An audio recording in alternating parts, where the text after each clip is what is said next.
Yan, magandang umaga po, no. Nandito si Kuya Mimer at saka si Kuya. Dahil ito yung order ni Kuya, yung tawag dito, yung concrete post mold.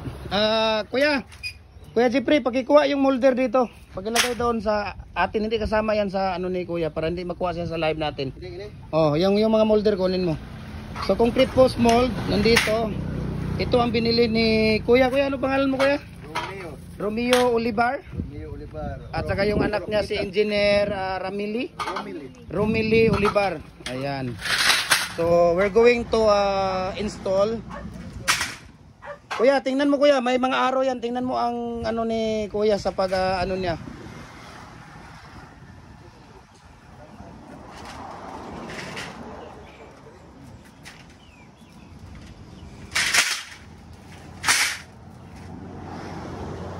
So ganito po ang pag-a-assemble natin. Ayan. So yan lang ang ganito po ang pag-a-assemble natin sa ating concrete post mold, no? So by number po siya. Ayan. Kuya, discuss mo sa kanya Kuya kasi siya ang ano doon, number 9. Ayan, oh, sa gilid.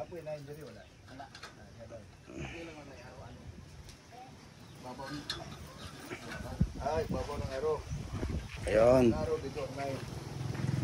And then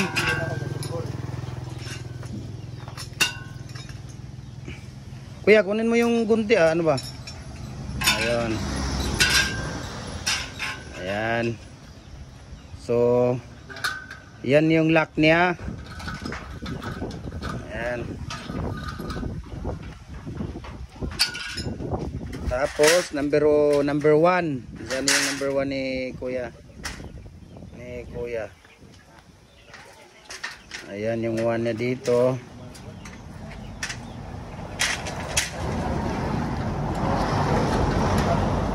So ganito lang po mga idol, no, ang pag-i-install natin, no. Si Kuya ay galing po ng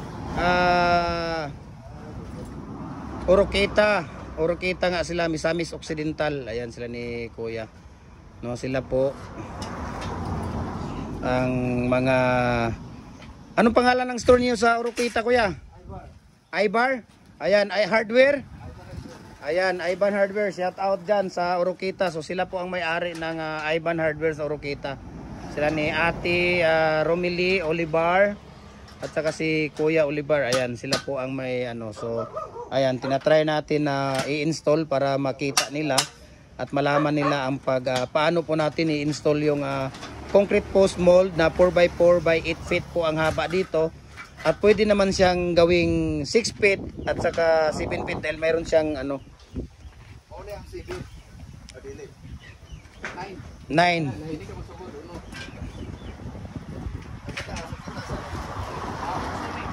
8 feet. Kuya, dito ka lang saglit. Dito ka, diyan ka Kuya. Para makuhaan na natin ng ano.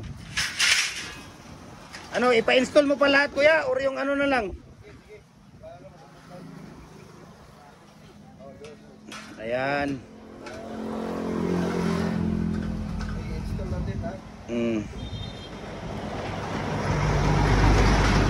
Tabangi si Kuan, yeah.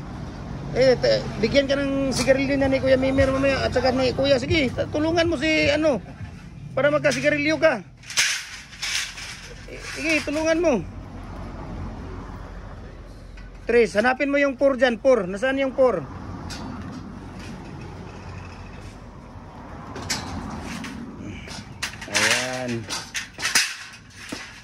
Ayan, number 4. Okay.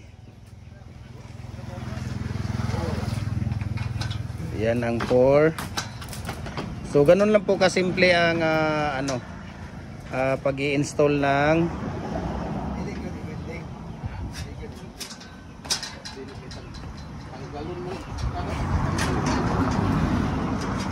depende na yan sa iyo Kuya kung gusto mong i-welding, di ba? Yung explanation ko sa iyo, kung i-welding mo sana may ano, kung subject sa ano, dahil sa abilidya ba, no?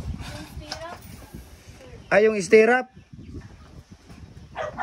Naku, walang stirrup doon. Ay, mayroon na ano ka 'di ba? May live, mayroon kang video doon.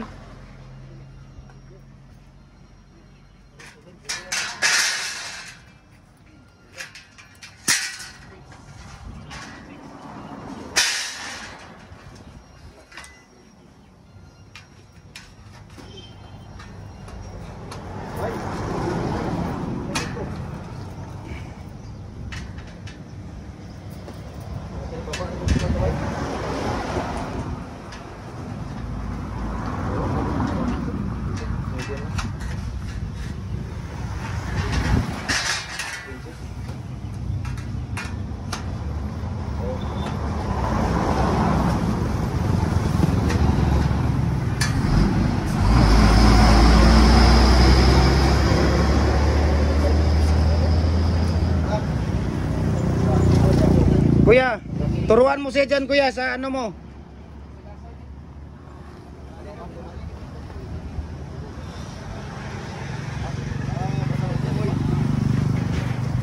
Kanang yung may ano kuya, yung may tawag dito, sobra na ano, isa sa isang side yan siya.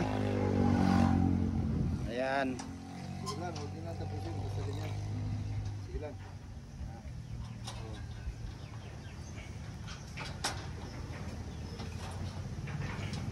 Di kasi even ang ano flooring kaya ano siya. Hindi siya pantay kaya nagkaganyan yung ano niya.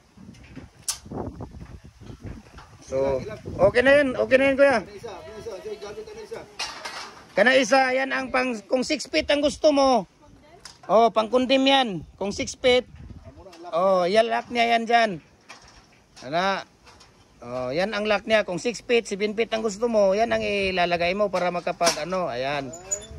So, ganyan lang po. Ganyan lang ang pag-install natin ng ano.